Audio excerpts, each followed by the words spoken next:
the job. This is the way it was. This fight, videotaped earlier. Round 3. Is back to you in the light trunks is Wilfredo Gomez, now to the left of your screen. And the other fighter in the purple trunks or dark trunks is, of course, Carlos Mendoza. From Panama City, a surprising fighter. It was in this round that he began to put things together to the surprise of Gomez. Gomez's confidence was clear. We saw Gomez back in Munich, West Germany, in the 20th Olympiad. He did not win the gold there, but he has come on to be one of the most feared fighters, inch for inch and pound for pound in the ring, a man of almost savage fury. But Mendoza took the best that Gomez could throw in the first 2 rounds. And there, a caution from referee Richard Green to Gomez about butter. Now that undercut of Gomez's proved to be his most effective blow. Holding the head forward, Mendoza was a sucker for the uppercut, and yet you saw him staggered right there. Slipped so many punches. Here he took the best that Gomez could throw, and he survived it, and he would come back against it. Gomez at this point appearing to be an easy winner, but it didn't prove to be that way at all. Not at all.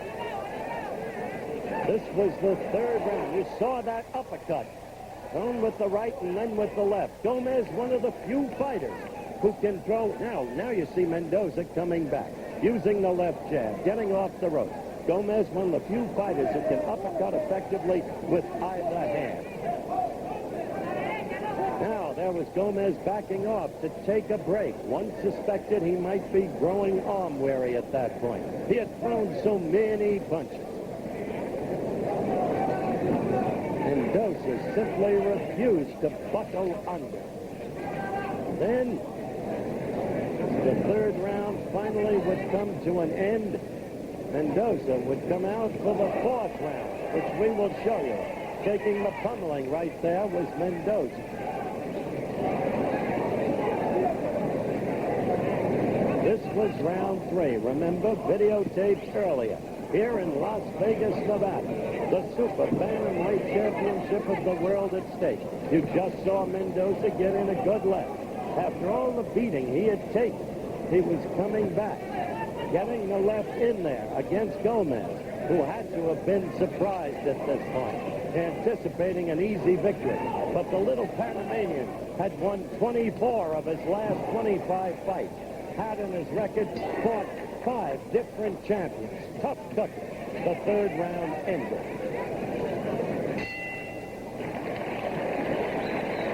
Then as the 3rd round ended, here in Las Vegas, Nevada, between rounds, Gomez appearing totally confident. One of the best balanced fighters I have ever seen. Chris, you watched this fight with me. At that point, how did you feel about it? Well, I always remembered that Mendoza had been knocked out 8 times in a lengthy career and whose record is not accurate, but as you said, had won 24 of the last 25 and all but won by knockout. But I became a believer when I saw that he was up on his feet all the time like he was walking on eggs. He knew how to move. He was not an easy target to hit for the champion. And the champion, as you'll see a little bit later on, became very frustrated. And you'll see a swollen area over his left eye. And it's probably good that he did take him out in the 10th round, because Mendoza is one of the toughest lighter division fighters we've seen in a long while. All right. We saw signs of Mendoza taking the best of Gomez in the 3rd round and beginning to come back. Now, 4th round action. And watch the way Mendoza began to come back in this one. He stung Gomez with that left he had just thrown. Gomez beginning to look at his opponent with a new respect in this round.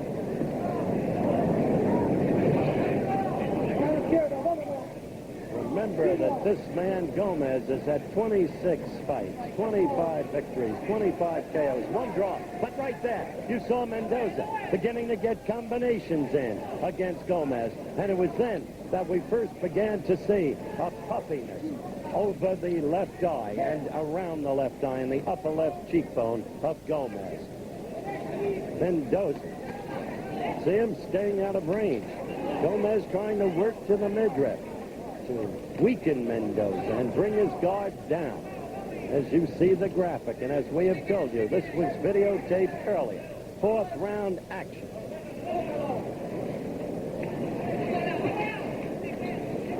Gomez missing with his blows now. Mendoza going to the belly. Did you see that, Chris? Yes, and Gomez in white at 122 pounds, which is the super bantamweight limit. Earlier in the week, Howard, he had weighed 128 pounds.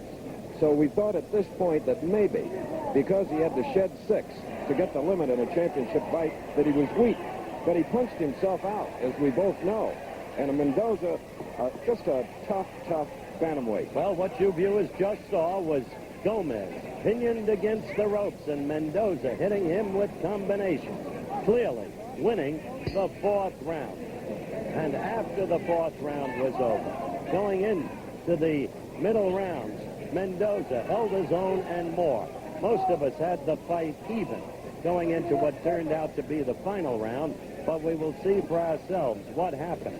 This, the fourth round, you will see the 8th and 9th rounds, and then the wrap-up in the 10th round. The crowd loved this fight. The crowd, by the way, still stunned by the rapidity and the abruptness of Sugar Ray Leonard's first-round knockout of Andy Price. Mendoza getting the left in. Maybe you can see the puffiness now in Gomez's left eye. There had been blood and is blood now from the left nostril of Gomez. At this point, it was a different Gomez from the cocky fighter who began the fight and cleaned up in the early going. We're approaching the end of this round, videotaped earlier. We'll be back for the later rounds in a moment. We're back for the fight held before we took the air. This is videotaped fight fought earlier. We've seen the third and the fourth rounds, the comeback of Mendoza. In the early middle rounds, Mendoza was plaguing Gomez. That eye got tighter and tighter, more and more swollen. This 8th round action. At this point, you could see that Mendoza was an emboldened fighter. He was no longer that respectful of Wilfredo Gomez, which in the long run may have proved to be his 10th round undoing. The referee was Richard Green here in Las Vegas. Fights were scored by 3 judges. The referee, no voice in the score. In the 8th round, try and note, if you will, that left eye of Gomez. Notice how Mendoza, at this point, was picking off Gomez's blows with his glove, because Gomez's arms had grown kind of leaden, seemed kind of heavy. The crisp, sharp punching of the early rounds seemed to have vanished. And behind us, we could hear the press ooh and ah, as they themselves found it hard to believe that Mendoza was putting up the battle that he was. I am told by my producer, Chet Forty, that we will not have time to show you the 9th round where Mendoza dominated. Look at that, left and a right. And I told you he was an emboldened fighter. But we will take you to the 10th round so that you can see the stunning comeback of Gomez. There is Gomez totally on the defense. And a now confident Mendoza, feeling he had taken control of the fight, and indeed he had, was giving it to the very great fighter, Wilfredo Gomez. Now, there, I told you that Gomez's most effective blow was the uppercut, because as you look at the fight posture of Mendoza, that head is forward and is wide open for the uppercut at close quarters. And how Gomez can throw the uppercut. But still, you see Mendoza scoring the larger number of blows in this fight and clearly winning the round. At this point, nobody could believe what they were seeing, right, Chris? No, but they were aware that Mendoza, on the right of your screen, had fought 5 world champions, much more experienced than the champion in white, Gomez. But Gomez, you think he annihilated, demolished Zarate, another champion. And here he was having trouble with this club fighter, but what a challenger. He really was. What a challenge.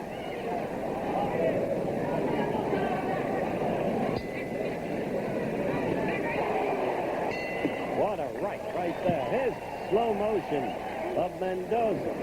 Landing, scoring some good punches, coming right up. That was Gomez in the corner. And you see the left eye, half the size of the right. Now watch. Look at that right, and notice where it went. Against the damaged left eye. Then the left to that nostril from which blood was drawn. All right. We'll return with more boxing action. Round 10 of that fight, Mendoza against the champion. After this message and a word. All right.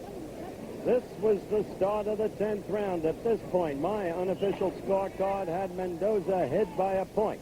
Michael Katz, for instance, of the New York Times, had Mendoza behind by a point. Subjective is scoring and fighting, of course, but everyone knew it was an amazingly close fight. Now this, the 10th round.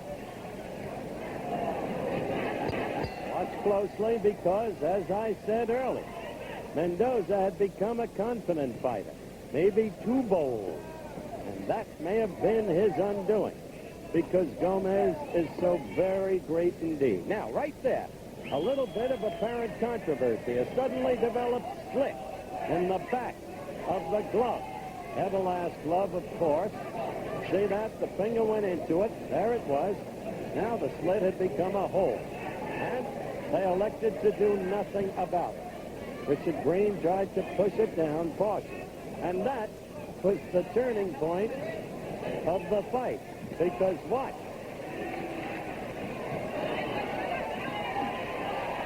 Suddenly, Gomez became a tiger, and you saw that finishing right. It happened so suddenly. It startled the entire crowd.